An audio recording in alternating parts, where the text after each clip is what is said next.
to write this book. And ever since BJP came into power in 2014, we've been witnessing a lot of lynching cases wherein a lot of Muslims as well as the members from the Dalit community, they were being lynched in public just for the sake of transporting the cattle or for storing beef in their home or whatever reason, just on the pretext they were killed. So I thought it is time to educate the masses, first and foremost, to make them understand this is not a religious issue, first and foremost. It is a political issue which is being, which has been used to mislead the masses. The Indians, if you go by the nature of the Indians are a diverse community. You come across people of various cultures and ethnicity within the Indian subcontinent. So the issue of beef is been used to mislead the masses by saying it is a matter between the Muslims and the Hindus. It's not so. In fact, if you go by, from the North India to South India, if you are traveling from North India to South India, the Northeast, like the Mizoram, Assam, Bengal, and Meghalaya, and all these areas, there the staple food of those people is beef.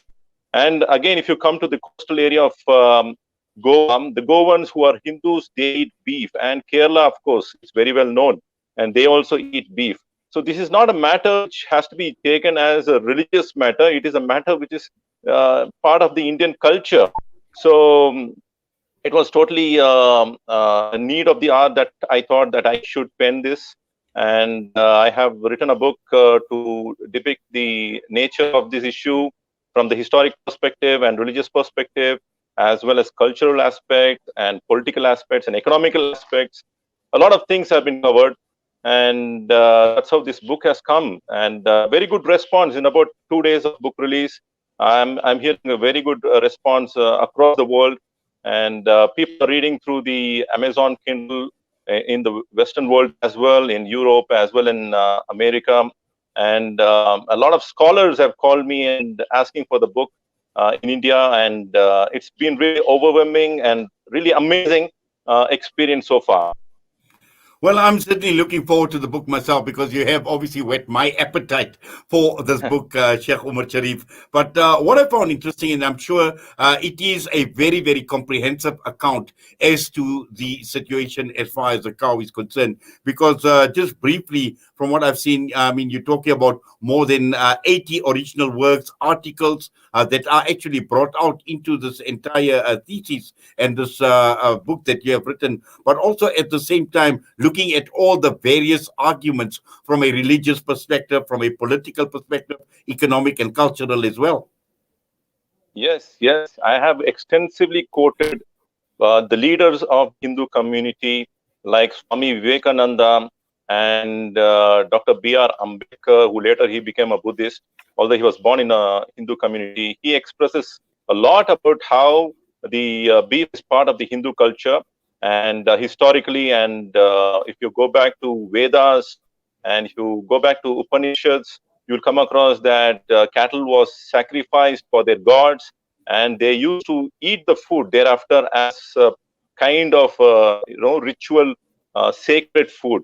So they used to have it with some sort of sanctity. They used to eat the beef with some sort of reverence. They used to believe that it has got a lot of, in our terms, you can call it as barakah, a lot of blessings. They used to consider that way. So I've quoted what Mohandas Karamchand Gandhi, who happened to be called as Mahatma Gandhi, from his very own book, like the book Hindu Dharma. He says that when he went and talked about this issue of beef with his religious scholars and pandits amongst the Sanskrit pandits, they told him to make him understand that beef was part of the Indian culture, and the Brahmins of the old, those people of the highest caste of the Hindu community, they used to eat beef. So all these texts are being, taken from various books like the Untouchables of Dr. B.R. Ambedkar, then the original works of Swami Vivekananda, and Hindu Dharma, of course, the Mahabharata and Upanishads and Quran, and a lot of historians are also being quoted, like D.N. Jha happens to be a scholar, a historian of Delhi University from India, a very well revered personality. He has himself penned a book called The Myth of Holy Cow. So it's a very concentrated work. If a person starts reading, it will connect to various other books and original works. As I have already said, more than 80 original works have been mentioned in this book, and a lot of articles are also being referred back in this. So, inshallah, I hope and pray that this is going to be one of its kind, which is going to benefit mankind and the people who are into academics as well. Well, inshallah, we hope so as well. And I'm sure for you personally, it's taken a long time, a lot of in-depth research that you have had to make on the subject before embarking on the book. And I'm sure there may have been a number of challenges along the way for you as well. Yeah, of course, of course. This is a book which involves a lot of challenge at this political climate in India, wherein Hindutva is in the air, and a lot of people are apprehensive to, print this book. I had made all the arrangements, everything was done, the research was done. I had taken a review from the scholars and etc. etc. Everything was done. But the name itself, people are wondering, in the name of cow, it's going to be a controversial book. How can we print it? The printers were also reluctant, but until when I found very good, energetic printer and as well a good designer who really helped me out all the way through. And Alhamdulillah, the research happened about a couple of decades, I can say a decade ago. Ever since I was there witnessing every controversy relating to the cow and cattle, I used to read and collect a lot of literature. So you can say it has been a 10-year-old research over a period of time, which has been collected one after another, and then we have crushed them all together and made a juice out of it and produced it in the form of a little book, inshallah.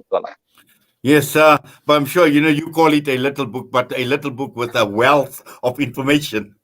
Yeah, inshallah. It's like you can say a little diamond. You can say very, very, very expensive work. I mean, it is like it means a lot. I mean, when people read and when they give the review, it would mean a lot. Inshallah, I'm waiting for your review as well. Inshallah. Well, inshallah, have you had any reviews until now? Come again? Have you had any reviews until now?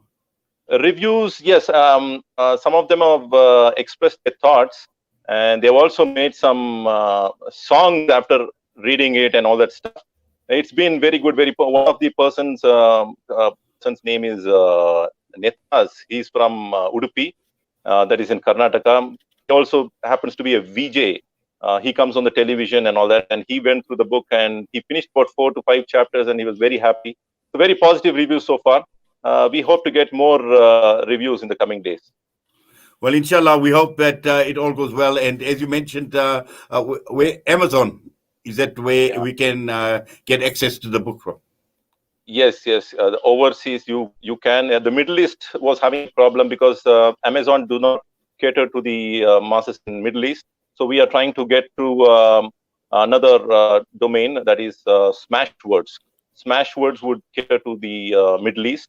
And South Africa, I have to check up because I'm not sure if Amazon is catering to South Africa as well. If it's giving, then Alhamdulillah, people in South Africa can buy the book from there, inshallah. The ebook is available from there, inshallah. The ebook is available. Okay, that's brilliant. Yeah, well, sorry, carry on. Yeah, we also have the paperback books, which is being published, and we are having the sales here in India now, the paperback books, and soon we would try to reach out to the other parts of the world as well, inshallah. Well, Sheikh Umar Shariff, we must say, Mubarak to you. Congratulations on this achievement, because it clearly is a wonderful achievement. It is something, as I mentioned, that has taken years and years of sacrifice, research, a lot of thought, a lot of effort has actually gone into what you have achieved. Alhamdulillah. And we must say that, Allah accept your efforts, because I'm sure this book will go a long way. It's going to go a long way, considering what a highly controversial issue this is in India at this point in time. Thanks for all your dua. We require all of your duas and your support, and I really thank you and thank Salam Media for having interviewed me on this topic. It's a pleasure. Inshallah, I hope to come out with more such books, more such works in the coming days. which would, inshallah, bring out peace to humanity and educate the masses and to remove extremism from all communities. We don't have to be extreme in any issue. We just have to understand the thing in the right perspective. And if we encourage the same across every people, then inshallah, peace is going to be achieved. Inshallah, that's my belief.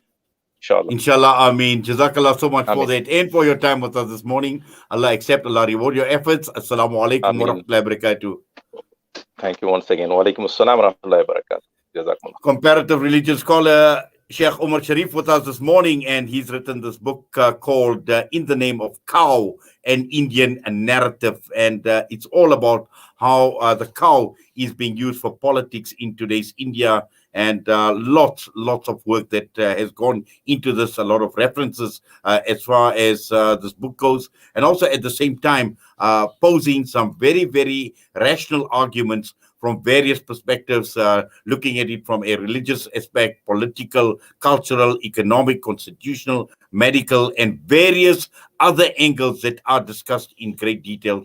So this is quite an interesting book and a must-have as well. So you can, I suppose, go on, possibly Google In the Name of Cow, an Indian narrative, and see how you can get your hand on this book. The time is headed straight for 8:53 a.m. When we come back, we will wrap up.